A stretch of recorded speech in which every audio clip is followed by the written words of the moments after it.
What's up, guys? Welcome to my channel. In today's video, I'm gonna give you a little bit of warning. Before you replace this AC compressor, which is probably gonna cost you around $1,000, your AC is not working, most likely, we know that. But why not give a few tries?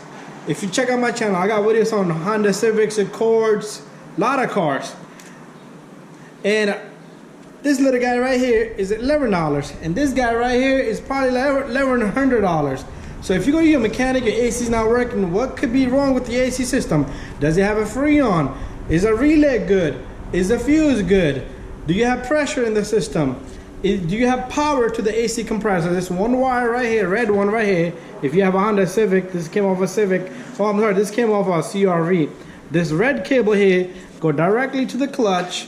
And does your clutch engage? Do you have pressure? Is your pressure low? If your pressure is low, your clutch might engage and not give you cold air. So you do need to check a few things.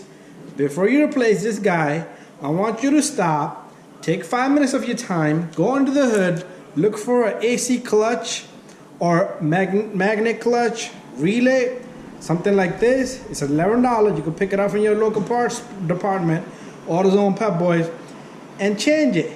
Or you could take if you have a Honda, you could take a fog light relay and swap it, a horn relay, swap it.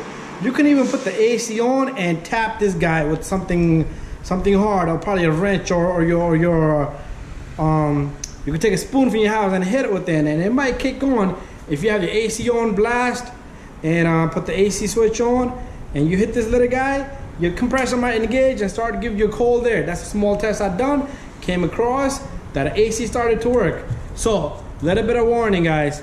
Do not replace your AC compressor unless you have checked out the basics. What are the basics? I just told you the basics. And if that doesn't work, if you take a relay and swap a relay, it doesn't work, you might want to go a little bit further. You might want to check your pressure. Like I said, check the power to the AC compressor. It could be your relay is good and your clutch is bad. Pretty much, this is the clutch. When it gets power, it engages, and then the pulley will spin without the clutch, and once it engages, both of these will spin together. That's how simple this guy is. It's very simple. Anyways, thank you for watching my video. I hope you took this little bit of time and understood a little bit about the relay. Relay is what controls this. The computer commands this thing to come on and off, and it directs power to this AC compressor. Anyways, thank you for watching. Don't forget to subscribe, share, and like, and we will see you in the next one. If you have any questions, and if you have a Honda Civic, Honda Accord, Acura, Toyota, send me a message. I might have a video on it. Most of the cars, I do have video on it. So I'll see you in the next one. Bye-bye.